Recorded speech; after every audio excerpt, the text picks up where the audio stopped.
Welcome to HVAC Success Secrets Revealed, a show where we interview industry leaders and disruptors, revealing the success secrets to create and unleash the ultimate HVAC business. Now your hosts, Thaddeus and Evan.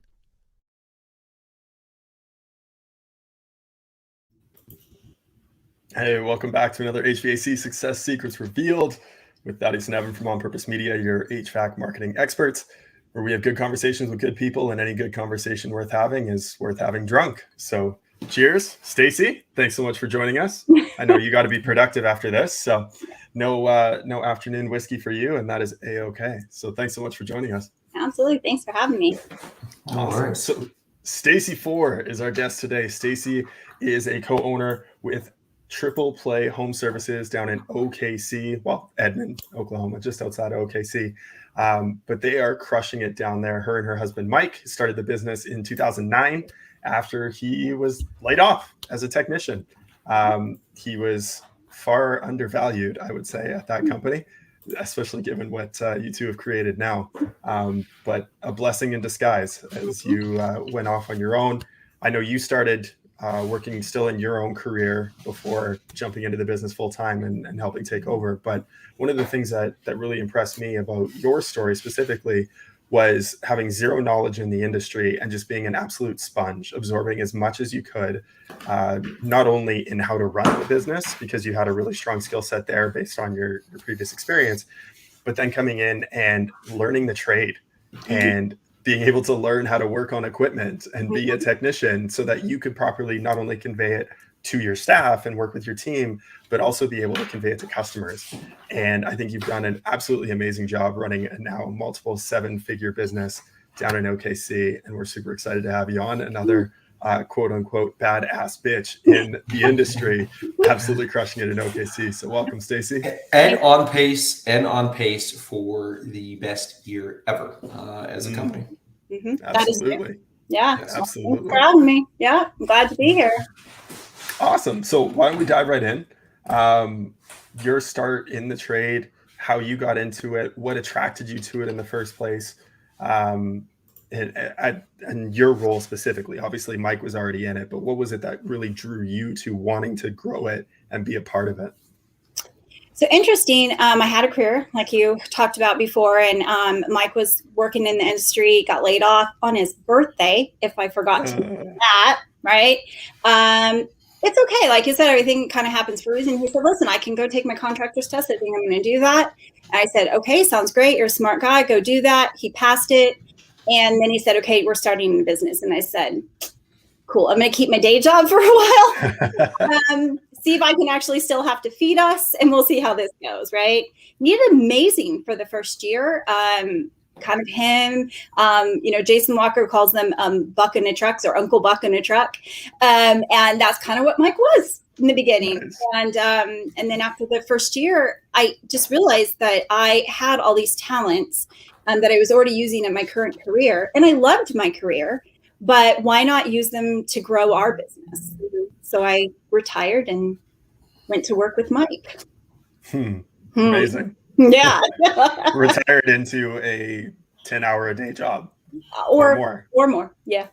More. That's like a slow day. I had no idea, right? I had no idea how crazy I was at the time. Totally. But you adapt and you grow. And it's been an adventure for sure. Right. Mm-hmm. I always say everyone gets into business for the dream of working half days. Little did they know they signed up to work half a day. Yeah, it's the hours are, the grind is real. Like if you're really doing it, you're grinding. There is no downtime. I know we're going to talk a lot about this, but there is no husband and wife time in this industry if you're doing it together. It's just not a thing. But to answer your question, there was zero that attracted me to this industry. Zero. I didn't even know. I was like, oh, we have an air filter? What's that? Where is that? Are you're the epitome of the people that you see on the Facebook groups of like, oh, they haven't changed their air filter. And it's like a dead cat inside of it. Yeah. I relate to those customers who call me. I totally get that. But I loved my husband, and I knew, I believed in him, and I knew that he was on the right path. And I thought, well, this is what we do, right? We're married. We do this together. So this is life together. Well, let's talk Amazing. about that a little bit, because I know we chatted a little bit, off air. I mean, before we got on, I mean, husband-wife dynamic. I used to share an office with my wife for 5.5, 6 years, different industries, but sharing the same room together, and it creates. There we go. He's even watching. So there you go. A shout out from the hubby. So. But when you have a husband and wife team, and we've had a few of them on our show, and you say there's no husband and wife team, what's that like? Is there a way that you have been able to carve out the time so you're not always talking about work? So interesting, Mike and I cannot share the same office. That is where our boundary it stops, right? Like he has to be at the opposite end of the hallway. It's been an adventure. We've learned a lot of lessons about business ownership, about ourselves, about being a better wife or a better husband, about our families. I think the secret is that you have to respect each other. Set really good boundaries with your team about who does what. Try not to cross over. Try to respect those boundaries, and really, honestly, do each other's jobs. Go cross train with each other. Because Mike would be the first to tell you, for the longest time in the field, he thought, oh, that's an easy job being in the office. You're sitting on your butt. You're in air conditioning. You could take breaks whenever you want. And now he works only in the office. He's completely out of the field. And, it hasn't been a fun or easy journey learning that portion of this business. And then likewise, I've, went out in the field and learned how to be a tech and learned from Mike and did all the grueling work. And it's not fun. It's not an easy job. And it's real work. So I think you have to cross train. If you're really going to respect each other, you need to do that. Totally. No, and that's good. And setting those clear boundaries too, and having those conversations, ahead of time, especially not only with yourselves, but with your team, so that way, kind of separate those roles. I'm also reminded of a book, the 7 Principles of a Successful Marriage. I think that's it, by the Gottmans. And so if anybody is in the situation of working with their spouse, read through that, because it's actually going to be an eye opener, for just everything, the dynamics that goes on within a relationship and how to successfully navigate that. So super glad, super happy that you guys are having an amazing success with that. So, and as he says, right? So understanding the value each brings is the key part, right? So we're going to spread some love to you, Mike, even though Stacy's going to take the show for here on out. So now you grew really big, really fast. Like you did quite well out of the gates. And with that came some growing pains and having to kind of tear things back down and start over a little bit. Walk us through a little bit about what that process was like, the frustrations of, running a team that you weren't necessarily happy with, and then why starting over and what you did to do that. So, what's interesting is now we know better, right? So what we were then was busy and broke. We made no profit. We didn't know it. We didn't know what our numbers were. We didn't even care. Honestly, we were like, listen, we sold X amount of dollars today, and that's great for us. And so as we grew, it was hire the next person who just walks in the door. Just hire them. We're short on the trades, right? So why not? And we were short 13 years ago. So just hire whoever walks in the door and add to the team. So mistake number 1, don't just hire anybody. But what we were focused on, and Mike actually says this the best, we were focused on our dollars and not on our people. And so the question is, are you watching your money, or are you checking in on your people? And so we built it up. We thought we were so cool. We just had employees, and my sister came to work for me, and she was CS. I mean, we were cool in our eyes, and we were business owners, and we were living the dream. And then it was burnout, and it was turnover after turnover after turnover. And, we all thought, oh, they're just shitty employees. They just don't know how good they have it. I'm just being real, guys. We just thought we were super cool, right? Yep. And then after about 10 years, we realized we're the problem. That it's us. We're the problem. And I don't know how we became the problem, because we are actually really good people, but we were shitty owners and leaders. And we had to strip it all the way back down. I think it was Mike and 2 people, and even they still weren't the people that we should have kept, but we did. And they're not here anymore, so I can safely say that. And we had to rebuild. And And it took some very humble pie to do and to restructure. So, and I know you mentioned, like back when we were chatting about having you as a guest on the show, you guys had this old philosophy of management, and that was, one of the biggest realizations. So, if you were to pinpoint what that old philosophy was, what do you think was causing this bad culture, in terms of you guys, and what were you guys doing? Because I want to pull that back and let's say, okay, if somebody's listened to the show and like, oh, fuck, that's me. Well, you learn from this, right? Yeah. So here's the philosophy that we had, which is kind of an old school work mentality. So I'm 47. So just to give people a gauge, I'm kind of old school worker, right? So you're lucky to have a job, come to work, clock in, make your hourly rate. Don't worry about your benefits. Why should I care about your financial problems or your personal goals? That isn't my problem, which sounds like I'm a horrible person, but I promise you I'm not. So I don't know how this all got so bad, but it did. So it was kind of this old philosophy of you should be grateful to have a job. And I'm the boss. I'm the owner. Well, it's funny. Mike just said it was me. And then I asked them, did she try to fire you? But that's a great question to as a business owner to reflect on is, would you hire you? I wouldn't have been. No. Right. No. And that's the reality check. And that's the awareness check-in to say, hey, maybe I need to fix some things here. Right. And especially for the salary that you're making as the owner, would you pay yourself that salary? Absolutely not. I would not have. No, I wouldn't. I wouldn't have paid myself $1 looking back. And I think what changed for us was a little bit of self-awareness, right? But we also started. So, we have to keep in mind that in 2009, while there might have been some networking groups that were kind or helpful, there weren't a lot. Facebook really wasn't even that big back then. So we lived, we live in the Midwest. We live in a not super small town, but, a suburb of the big metro. And back then it was the competition is your enemy. And everyone is your competition. So don't share, don't talk, don't ask for help, don't show your weaknesses. And what really helped us change was starting to see the industry as a whole change when it came to networking and having good mentors, even though they're much younger and have been doing business in some cases much, much less, right? You can learn from anybody if you're willing. So it was about, I remember even this is even how new this is. Even last summer, Mike's been in some of what I call the bro clubs for a long time. And I always was not doing it.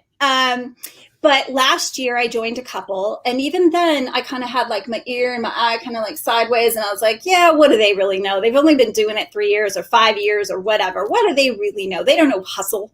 I've been hustling a long time in my life. I had to hustle hard as a girl, So I was kind of closed off to that. But thankfully, I'm nothing if not self-aware. And so I was all right, Stacy, you've learned a lot about yourself in the last couple of years. What else can you continue to learn? And so now my mouth is shut, my ear is open, and I am listening constantly. And I don't have to like you personally to learn from you. No, I love that. I had an old boss that always used to say, he's like, Thad, you have 2 ears and 1 mouth. You should listen twice as much as you talk.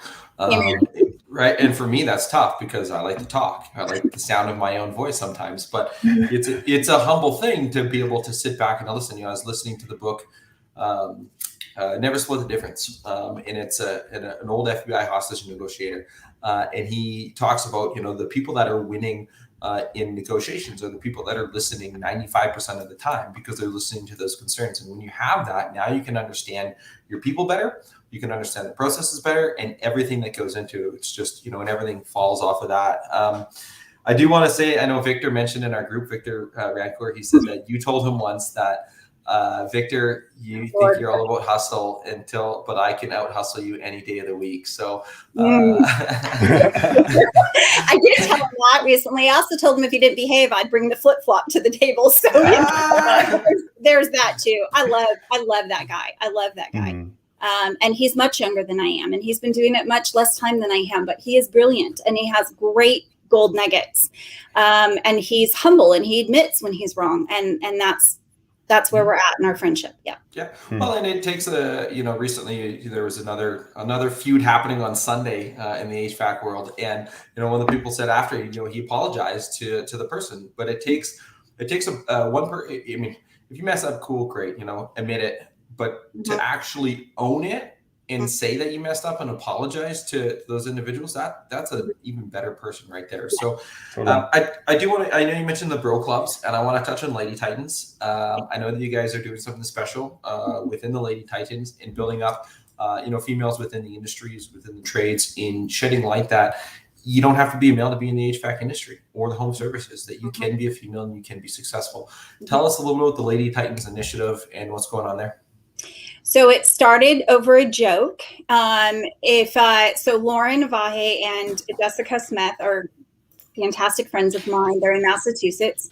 And it started as a joke, right? We're in Service Titan. We're helping each other learn.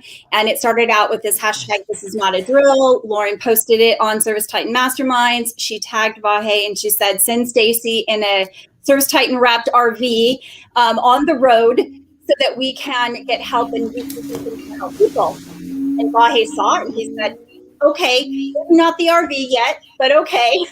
And kind of we just spun Lady Titans off of that. And my role is much less than everyone else's. And I want to give all the women who show up all the time all of the glory for that, because they do the hard work and the planning and stuff. My role is much less than that. But ultimately, what it boils down to is we want to just empower women to choose the trades, no matter what position that is. I don't care, CSR, office manager, GM, CFO, technician, I don't care what it is. And then include the people who really have to bring the change, which is the men. They have to be included in this conversation because if we could change it, we would have. Yep. So let's talk about it, right? And that's really where we're at, just supporting women who want to grow in the trades and enter into the trades. So. Well, I think a lot of businesses could really benefit from having more of a female perspective at the top, for sure. Especially since, how many household decisions are controlled by women? Right.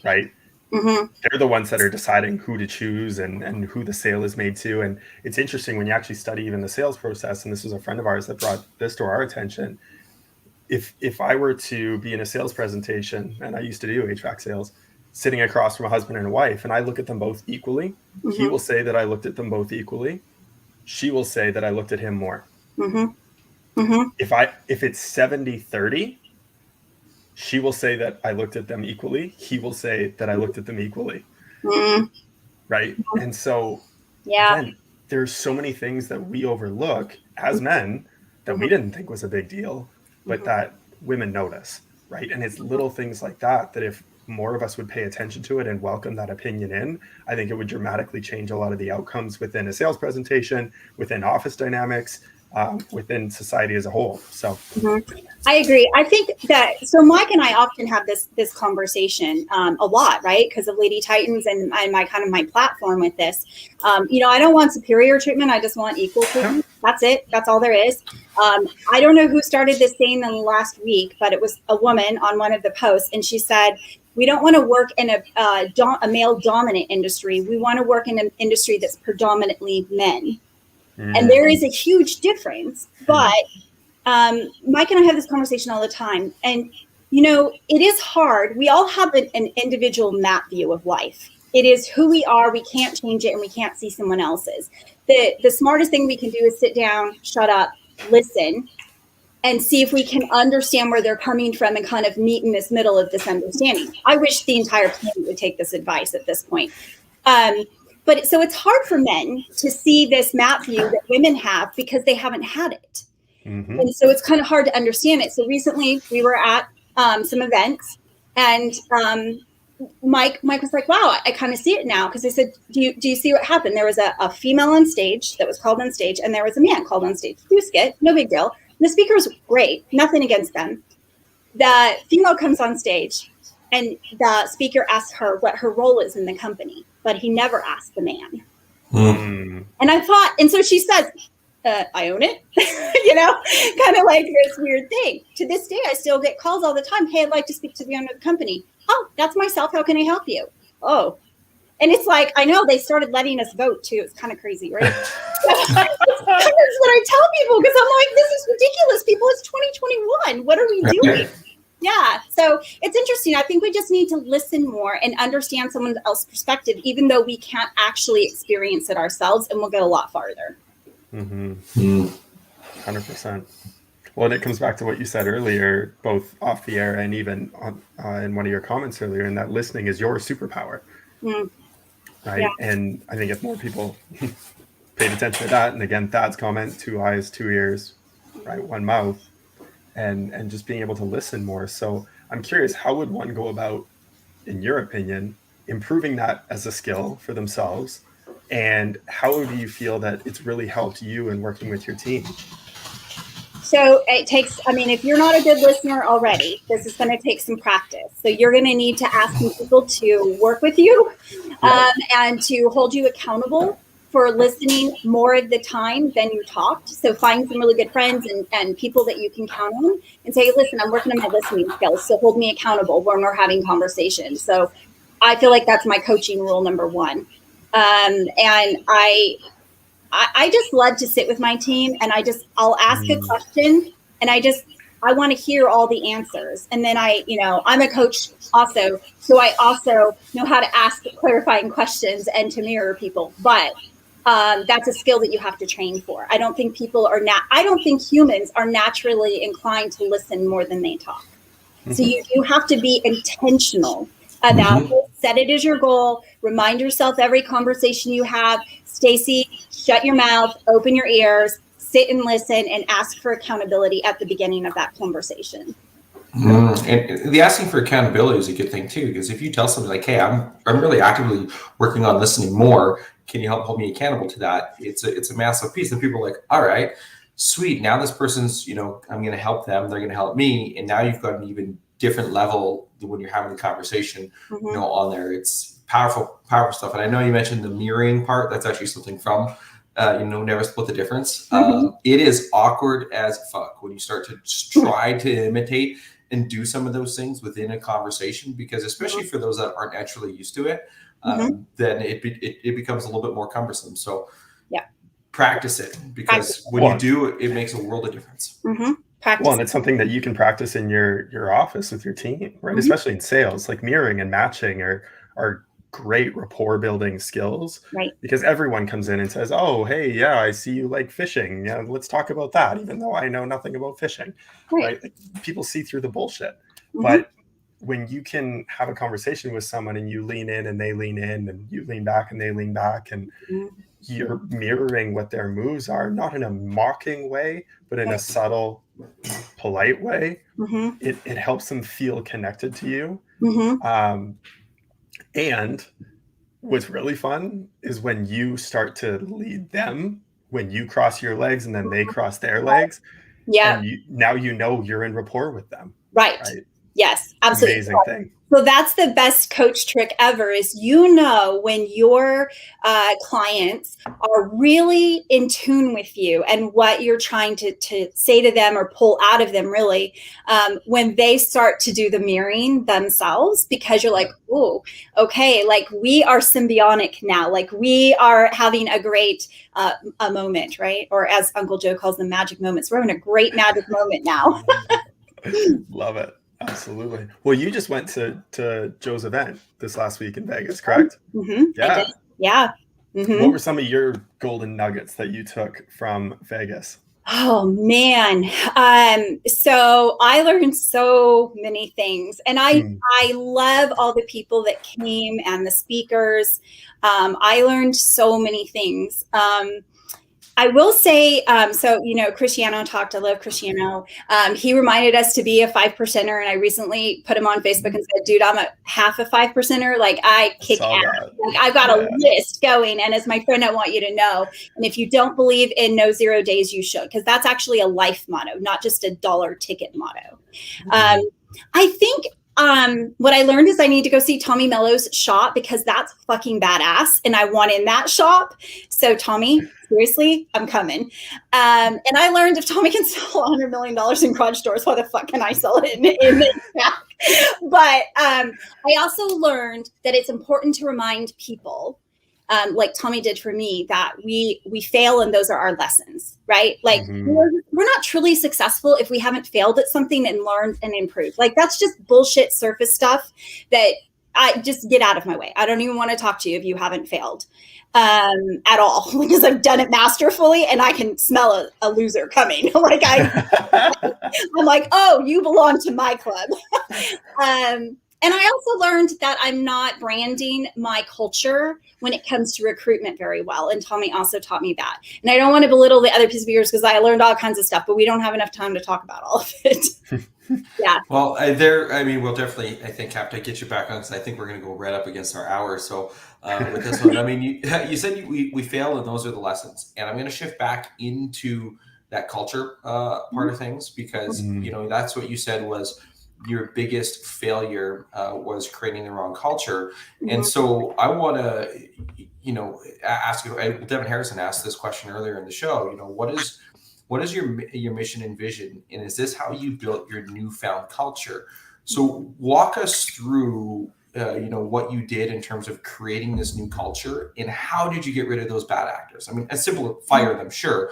But then what did you put in place in terms of the pillars in your business to be able to make sure that didn't happen again? Yeah. So actually, I didn't fire one single person for the most part.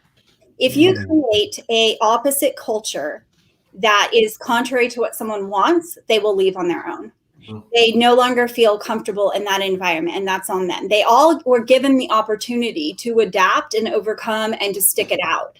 And if they chose to leave, then that was first in creating the culture, right? Like get rid of the cancer. Yeah. The first step was really saying, listen, and Joe says this really well too. Like, listen, if what you're doing isn't working, do the opposite. So, Mike and I would have these conversations like, why, blah, blah, blah. And we were like, okay, it's us. And what we did over here, that's not working. So let's just do the complete opposite and let's see what results we get, right? We won't get 100, but we might get 70%. And that's better than nothing. So we went in and we said, okay, what do we want? What do we want people to know us for? Who are we? What do we want our team, our family, our friends, and our community to know us for? This is our name. So what do they want to know about Mike and Stacy and what can we leave behind that's true about us? And so we wrote these company values as a team. There wasn't many of us at this time. They were the good ones left. And we wrote out the values. And that has been the pillar of everything we do. So if we make a decision, we're comparing it to one of our company values. So we know we're holding ourselves accountable and we don't make a decision. So that's number one. Number two, but equally important, is Mike and I do not make the big decisions ever alone anymore. We involve the team. We bring it to them. We're honest. We show our heart. We explain to them. We're fully transparent in every last thing we do. Period. Our profit and loss, everything that is true and not true, like here it is. And so, and we also don't hire or fire anymore. Our entire team interviews, they vote, they hire, and when it doesn't work, they let them go. Wow. That is a flipped upside down. I actually love that. If anybody's listening right now, rewind and listen to that and implement that, because that is a team consensus and you move forward as a team behind that. I'm also glad you said you didn't fire people, by the way. It reminded, I know I said easy fire them, but then it reminded me of when I used to, in one of our other positions, is hey, you know what, people are attracted to the culture that you create, and if they don't like it, they're going to leave naturally, which is a thing. So in terms of your company values, and Devin, you're on the same wavelength as me. He asked, are they posted publicly? But what are they? I mean, where can they be found? Are they in your office? How do people know that those are your values? Right.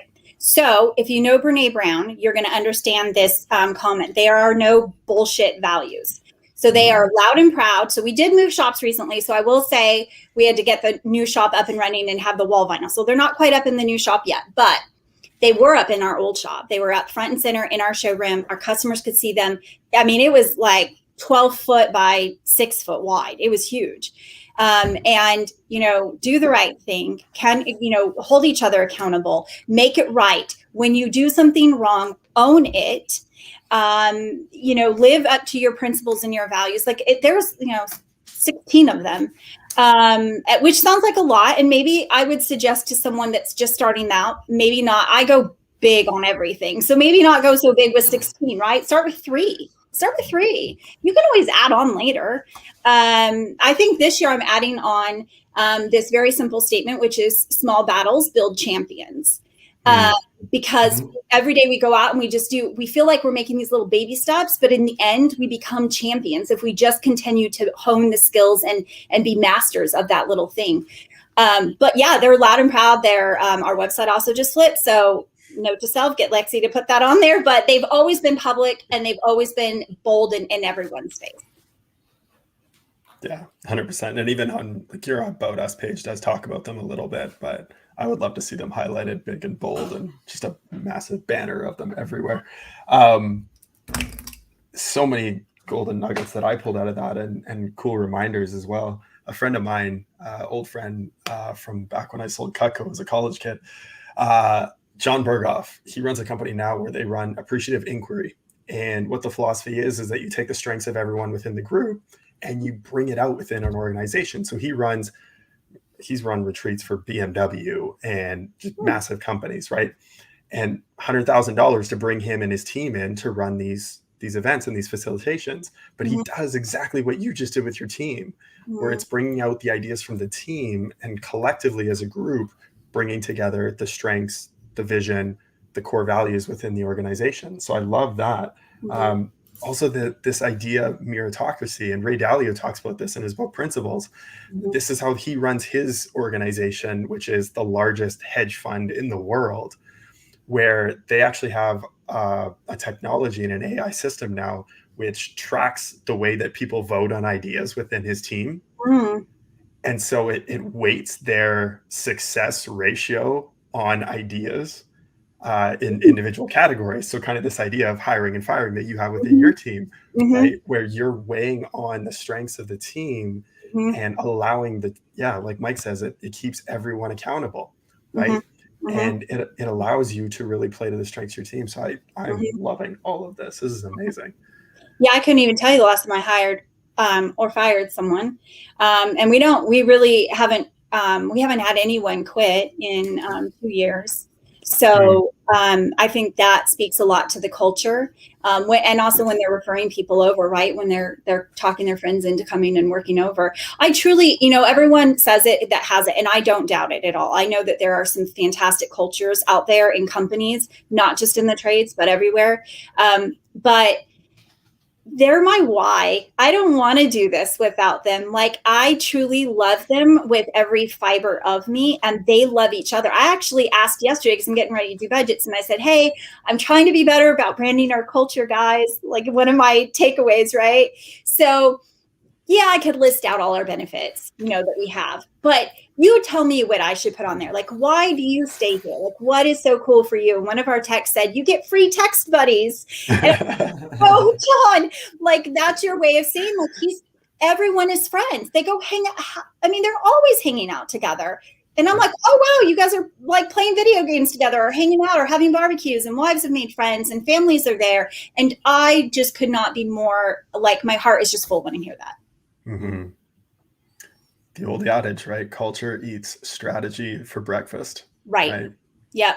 Yeah. Listen, if you really listen to your people, if you really sit down and go, tell me all your goals. Like, so we have goal boards, right? The old fashioned high school goal boards, they're all in our training room. Everyone has to do them. Every single employee, they have to get up and they have to stand up and they have to tell everyone 5 goals for the year. And I hold them accountable like the super helicopter mom. Your goals, what are you going to do? What's your plan? Who got them? So on and so forth. And we hold each other accountable. And then we also say, what can we do? Hey, it looks like you're struggling on some of your goals. Like, what can we do as your team family to help you get to that goal? Because if you don't care about what they're doing after your job, they will never care about what they're doing on your job. Never. Yep. Never. Another book recommendation, which for anyone who loves this idea of really diving in with your team on goals and their dreams, there's a book from Matthew Kelly called Dream Manager, and it's a really, really short read, and it's phenomenal. And it talks exactly about this, but it's within I believe it's a janitorial company, and it's written in story form, so it's an easy read, but it's phenomenal. And it talks exactly about this, and it's the idea of leading through dreams and through goals. So I love it. Yeah, that's great. Hey, Mike, if you're listening, I got 3 new books from this podcast, so don't get mad at me. These 2. Audible subscription at 1 credit every month or more, depending on your subscription level. So Mike does Audible. I'm a book fanatic, and I have a English degree, and so I'm like, I just need paper. I need to smell it and write on it. Yeah. Mm-hmm. One of Evan and I's previous industry were in publishing, so print magazines. And the one lady that was on my team, she's like, every time I got the magazines every month, I just open up the box and I just take a big whiff, and it just smells so good. And I was like, yeah, I'm like, cool. Let me listen to it on audio. Drive around. So that's cool. Love this part of the show because it's a random question generator, which means it has absolutely nothing to do with anything that we're talking about. It's completely random out there. So let's go with, I have 2 options on here. I always pull them before just so in case you don't understand. I'm going to go with option B for you though, just because I think we're going to have some fun with this. Okay. What's your go-to dance move? Oh. Okay, so I'm a huge John Travolta fan, and I'm kind of older, so we're just gonna groove it out, right? Are you gonna do it? You're like, I don't know. Like, I love it. That's the most y'all are gonna get. So. It's funny when I pulled it to Evan, I was just like, let's go with this one, and then we're gonna make her go back, and we're gonna make her actually do the dance move on the screen. But hey, I love the old Grease. I mean, and when they get the dancing, it was actually on TV a couple of weeks ago, and we happened to watch it. So, and fun fact, he actually has a house in Phoenix. It's actually on the Gold Canyon Dinosaur Resort or golf course, and I've golfed by it numerous times. So sweet, there we go. Yeah, if you could just get him to come out and dance, that'd be awesome. Right? Yeah. I'm sure that you could probably pay him on Cameo to do something like that. Probably. Yeah. Probably. They all have their price. Yep. Right. One of the things that I wrote down that it reminded me of it, because my wife has a shirt that says this, and it's your vibe attracts your tribe. And given that you mentioned that books are a big thing for you, what are some of your favorite books that you found have really helped you as a leader continue to evolve and grow? So obviously I love Simon Sinek because I'm a coach. You can't coach unless you know your why. So you're not helping anyone find their why if you don't know yours. End of story. Anything to do with recovery, I'm there for. That's my second life and my second passion. I don't know about second life, equal passion, maybe. Anything Brene Brown. I mean, I'll just read anything Brene Brown, but I'll read anything really, because I know someone recently said knowledge is not power, action is power. And that's kind of true. But how are you ever going to take action if you don't know about it? So for me, knowledge is still power, because what you don't know is what you don't know. So read about it, find it, learn it, and apply it. Yeah, I love the saying knowledge is potential power, right? It's building up. It's now when you take action and apply it. Right. Yeah, absolutely. And I also believe, so I lent a book out today, or actually gave it away. So Russell Brand is one of my favorites. I love Russell Brand, and he's just an amazing human, and I love him, but he writes a really great recovery book that speaks to me, right? Because it literally is the 12 steps, and it says, like, step 1, are you a bit fucked? Like, it's redone my way. So I love it. And I was telling the person, I said, listen, you want to know about something about someone, look at their book collection. You want to know what they're thinking, read their annotations. There you go. I love that. Well, you mentioned recovery a couple of times in there, and I know that's something that you're really passionate about and you love to do as well is recovery coaching. So why don't you tell us a little bit about that? And I know it's something like mental health is just not talked about enough in the trades, especially again, because it's a predominantly man-dominated industry, and that toxic masculinity certainly seeps its way in. So I guess tell us a little bit about what that is all about, what you've done there, and kind of your vision and what you've brought into your office within the second chance hiring. Yeah. So half of my team is in recovery. The other half loves someone in recovery or loves someone in addiction, period. Mental health is so under talked about. That's an entirely different podcast because it literally could just go on and on and on.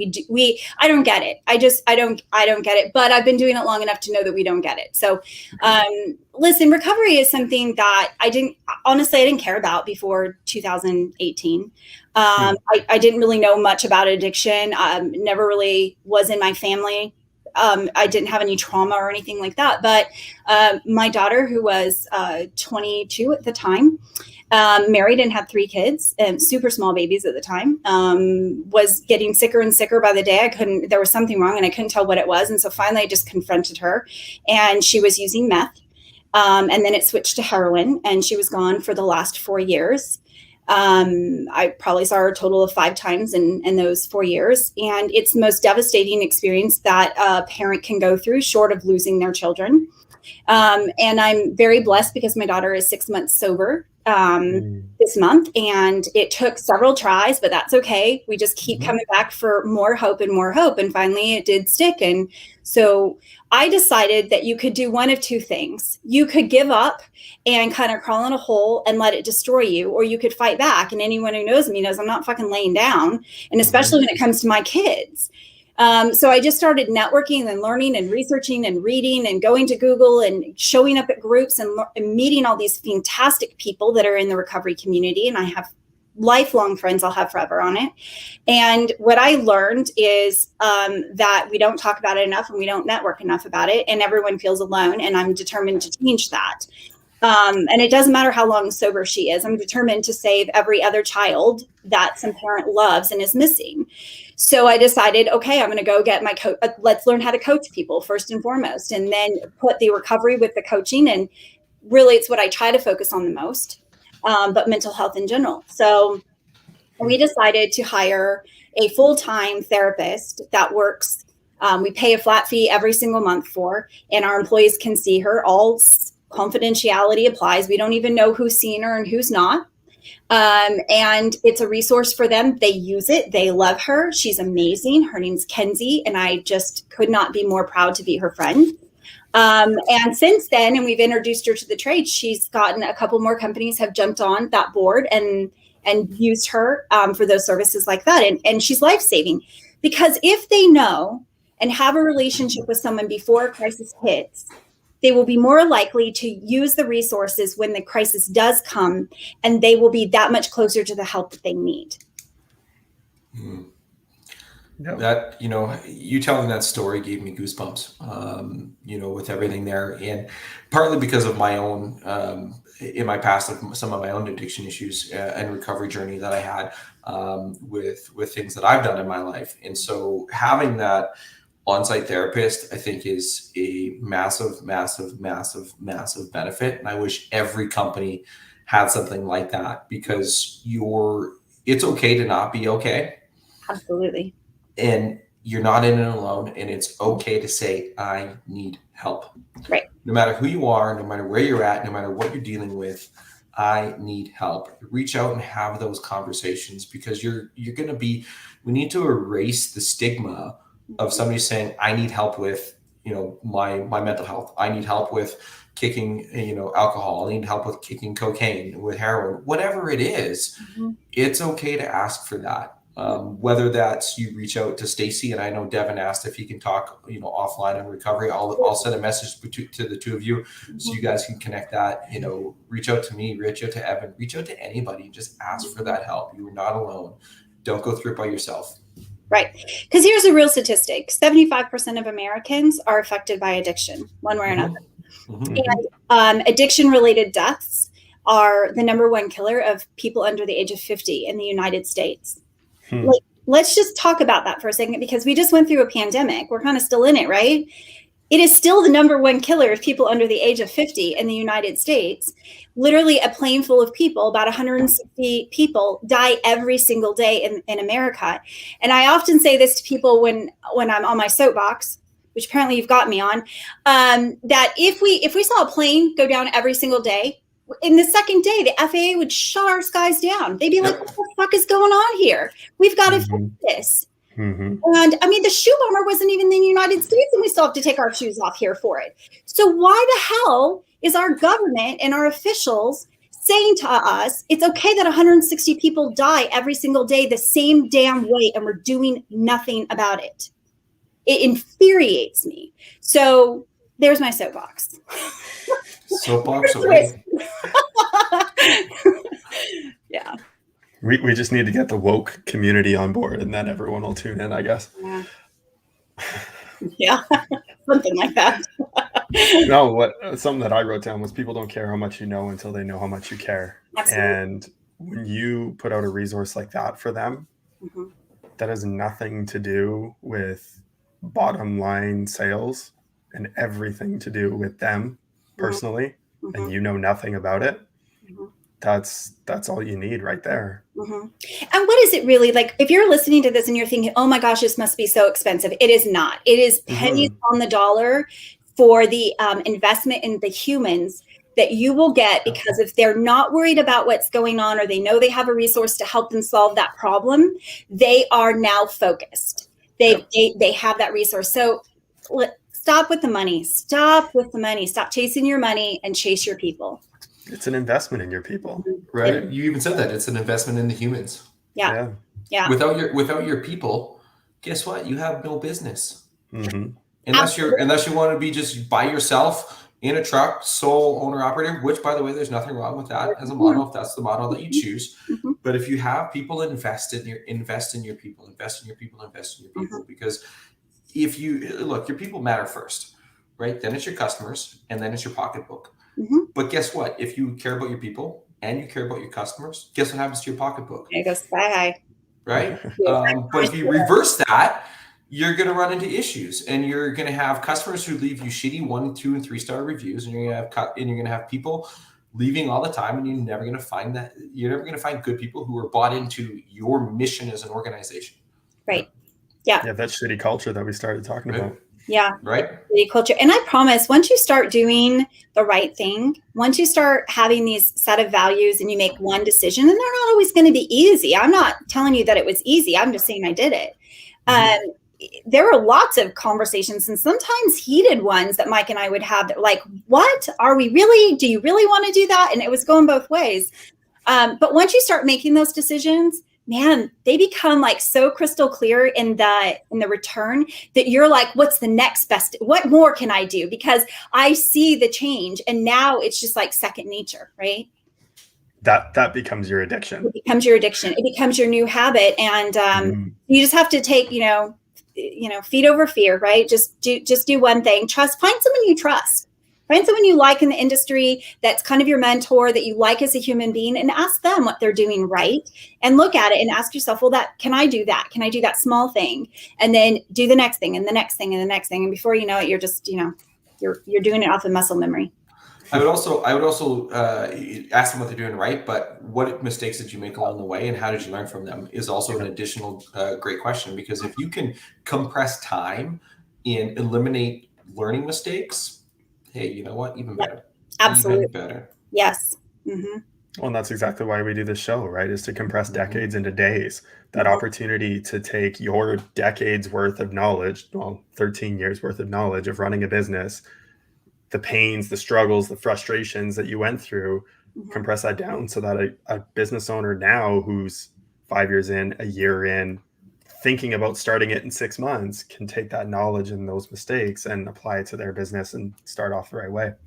Yeah, that's why I like the networking so much. And now I'm so much more of a fan of the groups and listening and honing in, because I've got to learn from their mistakes too, but I also need to know that the people I'm listening to made the mistake, so you just don't relate. You just feel like they're such perfect human beings. They don't get, that you've done it. And I'll be honest, I probably thought that about a lot of people, or at least I thought they thought they were perfect human beings. And then I hear them talk and they talk about, and I'm like, oh yeah, I made that one. Oh yeah, I did that one. Oh, okay. So you're real. Like, know the bad path. So now my ears are even more open to you. 100%. Well, most people, I mean, they flash the everything that's going right. They don't really flash the shitty things or the things that go wrong or the bad instances on that, unless you start getting out there and you start doing that, right? And even Tersh, that's a great part about the groups, right? He's watching on YouTube. But when you talk about the groups and honing in on the networking side of things, because there are a lot of groups out there, and you got to weed through some of the groups too. Because some of them post some absolute trash, and some of them are really amazing. By the way, how do you take advantage of that? So you're a business owner. You say, okay, I'm going to get on Facebook. I'm going to get into some of these groups. What's the best way to take advantage of that? How do you network with individuals, especially in a day and an age where so much is online?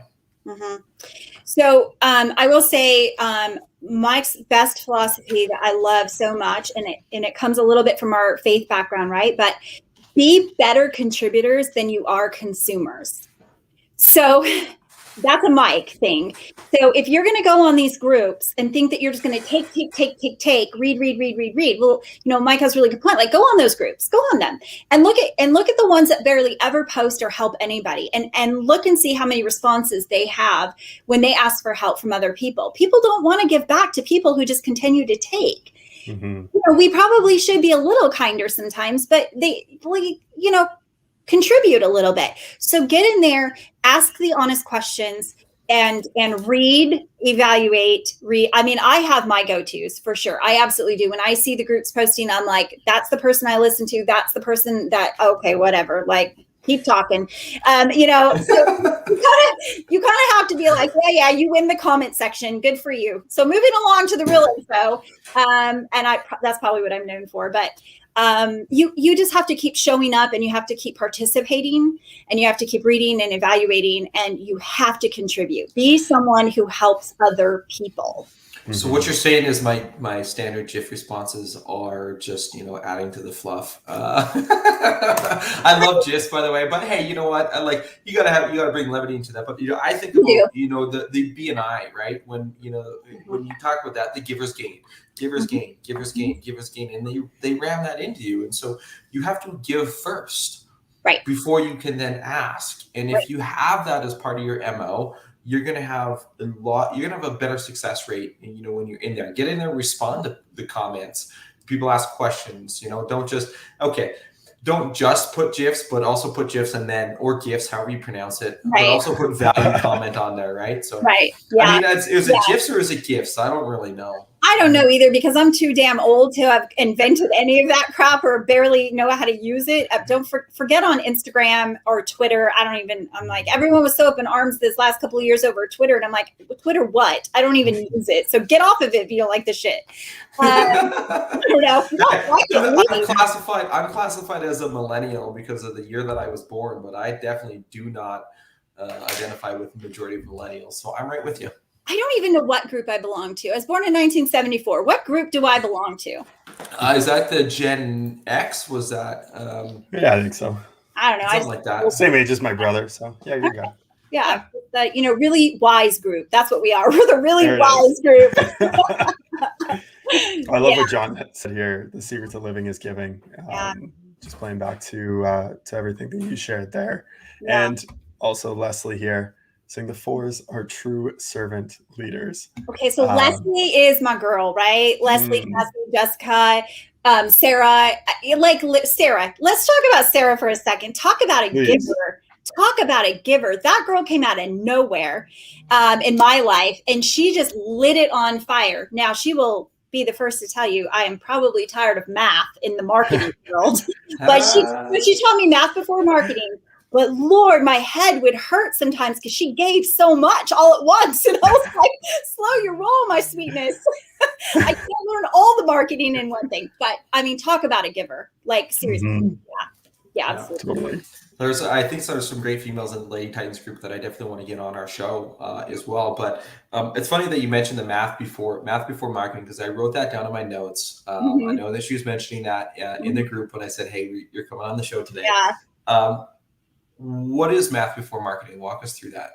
So I think what she's telling me, notice I said think 2 years later. I think what she's telling me is that you still have a budget, Stacy. So don't go blow your budget for the bad leads or the bad marketing. Don't do it just to do it. Make sure your math is right in your budget and make that line up and grow with the math and the marketing together. And that, man, I knew nothing about marketing, nothing before Sarah came into my life. Absolutely nothing. So between her and Joshua Crouch and Cristiano and Matt Tyner and all of them, like, I just adore them. They're my friends, and they just give so freely with their knowledge that now I feel like, I mean, I'm not going to go work for a marketing company, but I can do Canva. Okay. Let's just put it there. That's perfect. That's all you need. Yeah. I officially know what PPC stands for now. So that's a good thing, right? Perfect. There you go. That's all that matters, right? You can, when people says, when marketers go PPC, LSA, SEO, PPM, SEM, and you're like, PPM, I think that one's made up. SEM, paper marketing. No, that's nothing. Yeah. That's just me getting on a couple whiskeys. Like, if you know those acronyms, hey, you're good, right? Hey, you're good. And I know those acronyms now. I even know return on ad spend, ROAS. I'm like, someone threw that at me last year and I was like, stop, I'm done with the acronyms. Like, I thought, is that ROI? And they're like, well, kind of not. So here's the thing. And I was like, oh, Lord. But yeah, so now I understand the lingo. I can keep up a little. Yeah. Perfect. Well, and let's briefly touch on marketing a little bit, and then we'll bring things to a close here. You run a home services business. We have the podcast. We run a marketing agency. Walk us through how your approach is to marketing in growing your business. Well, that's a great question, actually, because we're still pretty new in that. We're still learning that. We're learning more and more every day. Mike's mostly the heaviest involved in that. What I have learned, the biggest portion of marketing that I have learned is that a customer has a journey, and it's not one little piece. It's not ever going to be solely PPC or SEO or LSA or all the other acronyms that you could throw out there. It is going to be the life journey that they have with you.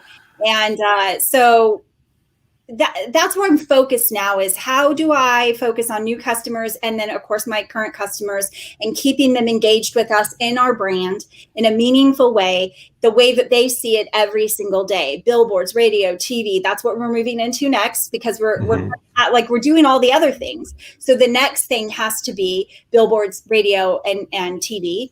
Hopefully Mike does the TV commercial. We'll see. But that's what I've really learned, and that's what I focus on. And now Sarah's just really challenged me in so many ways to think the way that her marketing brain works, and how I'm going to send those direct mails, or how I'm going to send those emails to be relevant. She taught me right message, right person, right time. I didn't do that crap before. I was like, I thought the message was right for everybody right now. Like, apparently not. So those are the things I've learned, and I learn every day. Well, right message, right people, right time. Like, that goes, like, how many times does somebody have to see a brand, and now you're moving into that branding and the TV, the radio. It used to be 9 to 11 times or 7 to 11 times somebody had to see your brand before they remember it. I'm challenging that now, and I think a lot of people are, not just myself, that it's almost like 17 to 20 times, because they're inundated with everything on a day-by-day basis. Think about when you get in your car and you take a drive down the road. How many signs do you see? It doesn't have to be a billboard. It can be a storefront sign, right? But how many billboards do you see? How many radio commercials do you see? How many ads on Facebook do you see? And so they're inundated. So separating yourself and keeping that memorability there helps with everything else on the end of it. But the right message, right time, right place, they have to be willing and able to receive the message. Right. Majority of people have there's a problem solution scenario that we talked about. And we talked about this last week with our guest, Jonathan Bannister, is that people, they don't necessarily know they have a problem until something breaks. That's right. So there's sometimes where you need to actually introduce the problem to somebody, and then give them a solution, but they still might not be ready to know that they have a problem. So you have to continually hit them over and over and over and over and over and over again. So glad to hear that you're taking one of the old adages of marketing that was drilled into us from like 8 years ago when we got our start in marketing as well, even probably before that as well. So yeah, that's interesting. I hadn't really thought about the overstimulation that we have into the marketing world, right? Like, so that just makes it that much tougher to be, disruptive as Dan teaches us, right? We have to be disruptive in the market. Are you disruptive? What is memorable about you? And honestly, at the end of the day, the most memorable thing should be your wow service. Yep. Even if they don't buy from you today, your most brilliant thing you can do is to love those people, give them their solutions to the problems that they didn't know about, and be there for them in this kind of really wow way. Well, and that was one thing that Jonathan brought up last week too, was one of his clients was offering free maintenance calls, or not even a client, it was someone in the area, free maintenance call. Mm-hmm. Why? Because they wanted the opportunity to come in and wow them with their service. Absolutely. Win them over with love and compassion and caring and just taking care of them, so much so that they would get that maintenance agreement. Absolutely. 100%. Yeah, and I think the guy spent 2 hours in his place, 3 hours. He almost felt bad that he didn't sign up with them, but it was, he wanted to see what, he's also a fellow marketer in the HVAC space. And, he says like, I have clients that, that come and do my maintenance, but I wanted to see what other people are offering. Right. And he was just like, wow, they did an amazing job, with that. So totally. Absolutely. Yeah. I think, by the way, you should be on the commercials, not Mike. I've never met Mike. I haven't talked with him, but I'm just going to say that you absolutely crushed this show today. You should definitely be the on the commercials. Jeez, I hope he already got off the live, because he's going to want to. And the first thing he's going to say is what he said. He said. Yeah. But you talk about the wow factor. You talk about your differentiate. He says, see, he's on here, right? He's still watching. So, but you talk about the wow factor. What's your differentiating proposition? Well, you have it right here. And Mike, you're part of it too. But to have a female as the face of the brand, you don't see that. Right. You really don't. You're right. That is true. That is a very rare thing these days. I mean, in true marketing form, I really think you should A/B test it and see who wins. I agree against with each you. other. Let's do that. Yeah. There you go. Yeah, let's do it. Mike, you're not off the hook. You both have to record content. Yeah. I'll explain to him A/B testing when we get off here. Perfect. Well, and then even test the two of you together. And I think that would be really cool too. Yeah. Oh, there you go. There's an APC test. ABC. Love it. Yeah. Awesome. And I will say connected TV too, by the way. Just drop that one in there. Roku and things like that. Really big play, and it's a little bit more affordable. Yeah. But there's a little golden nugget to end it off with one last question, our favorite question to end with. What is one question you wish people had asked you more, but they don't? Ooh, that is a really good question. Man, I don't know. People ask me really good questions all the time. Mike? I don't know. I really don't know, because I actually just have really great conversations with people all the time. But maybe just about, I wish people, here's my answer. I wish people would ask each other more, not specifically, but I wish people would sit down and do what we all just talked about. Listen a little bit more and ask someone, how are you? How's it going? And how can I serve you? Right? Like just pure motive. Like, how can I serve you? I wish people did that more. Well, Stacy, how can we serve you? How can we help you? You can just put this out because I think this is great content. And I think I'm just really praying that people can get some good gold nuggets out of it. But mostly I always hope that people are just, they get some healing in their lives with whatever we talked about that speaks to them.